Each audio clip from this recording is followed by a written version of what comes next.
2022 is one of those years that is going to go down in history as one of the fastest shifting markets.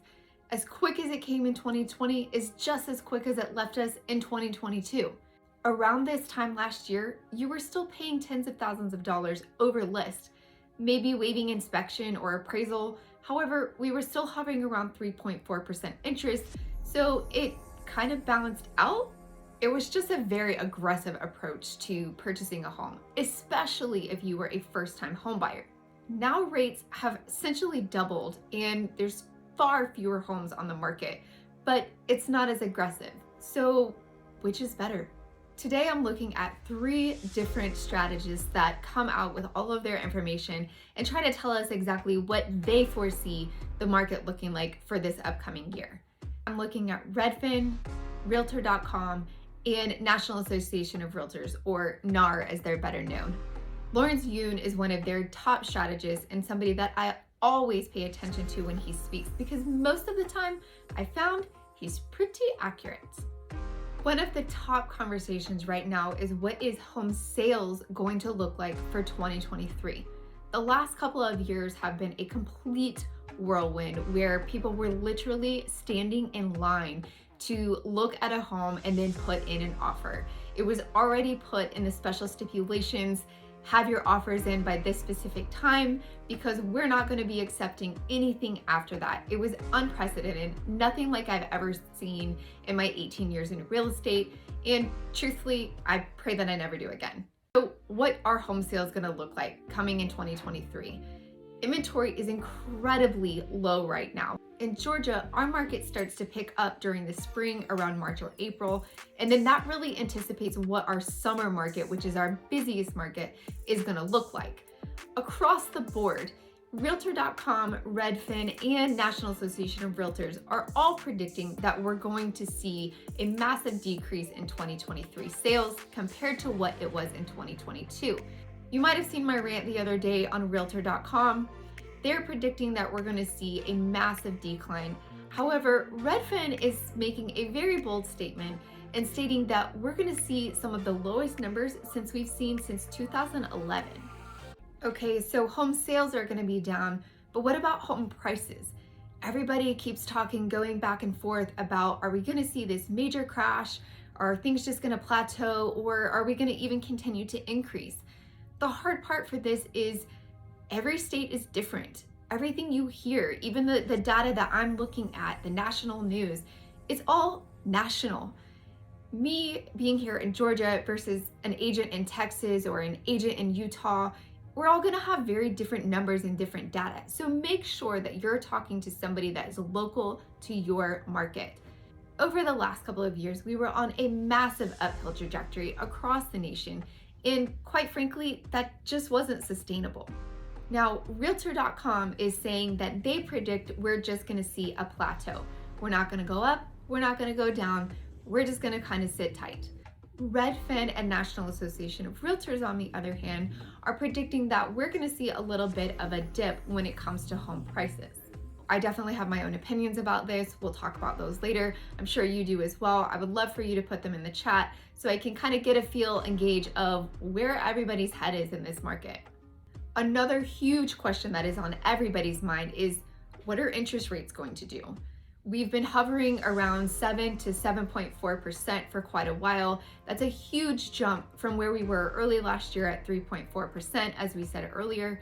So what are interest rates looking like for the next 12 months?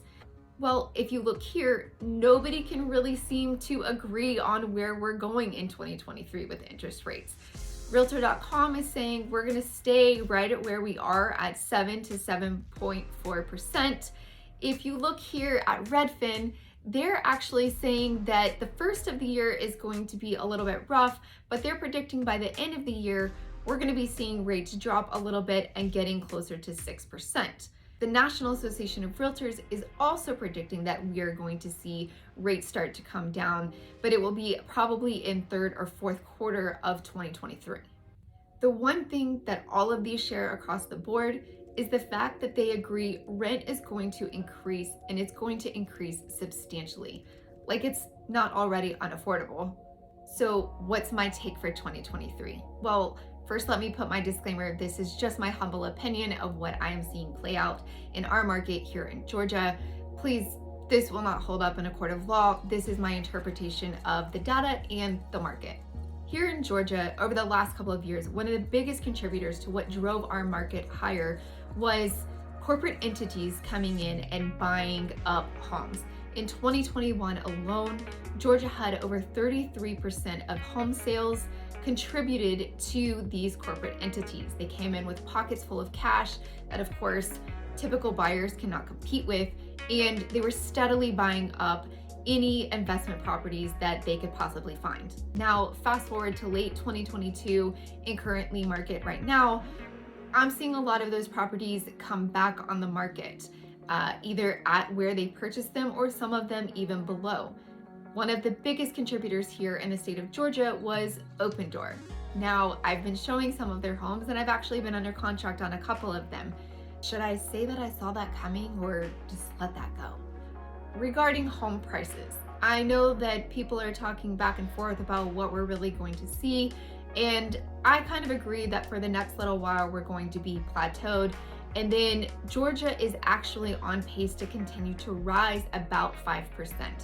Now, I can't say that I 100% agree with that. I have seen some reductions already in the market, especially the last couple of months. What really happened was a lot of people that listed, say, around that June, July timeframe, they were looking at what the market was, not what the market was going to be. Nobody knew that as quick as it came was as quick as it was going to leave.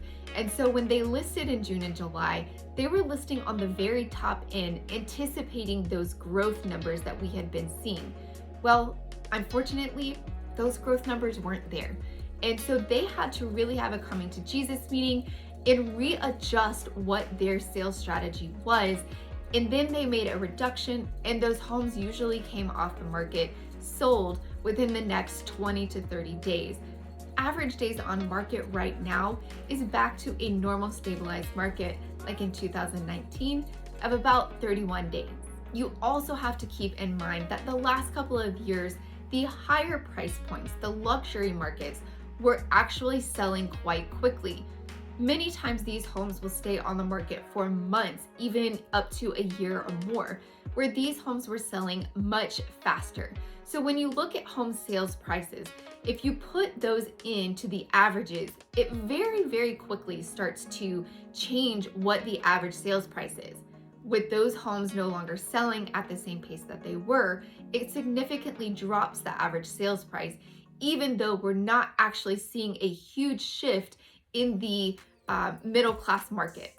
When it comes to interest rates, this is one that I wish that I could give people a very clear number, but I just can't. I don't have the crystal ball that I can look into and see a specific number that's going to be coming up. But man, if I do, I promise you'll be the first to know. Rates started to jump a few months back when the feds were like, look, we're done, we're fed up, we're going to get inflation under control at all costs. As we start to get inflation under control, and the Fed has already stated they feel like they've pretty much gotten a handle on it, I do believe that we're going to start to see interest rates come down. I don't think that we're going to see anything in the 3s and 4s, but I do believe that probably mid-year, maybe even later, we're going to start to see the interest rates coming into the 6s, and I'm hopeful maybe even the 5s. The job market is still very stable. We've got new jobs coming on all the time, and the unemployment numbers are still very low. So that's still a really good sign for when it comes to looking at the market. Now, when it comes to rent, I think they're right on point. We are only going to see rent continue to rise, which is truly frustrating because a lot of people use a rental as kind of a starting point to build a nest egg, to build their down payment. And with rent prices continuing to increase, it's only going to make housing less affordable because it's going to take people longer to build up that first down payment or closing costs, whatever it is you need. Personally, I am pretty excited about what 2023 holds. I'm hoping we start to see some stabilization, which is something that I think, quite frankly, all of us need. I'm Ashley Lazarian, and if you're looking for a guide in the Georgia real estate market, I'd love to be that resource. My contact information is below. I hope to hear from you soon. See you next week.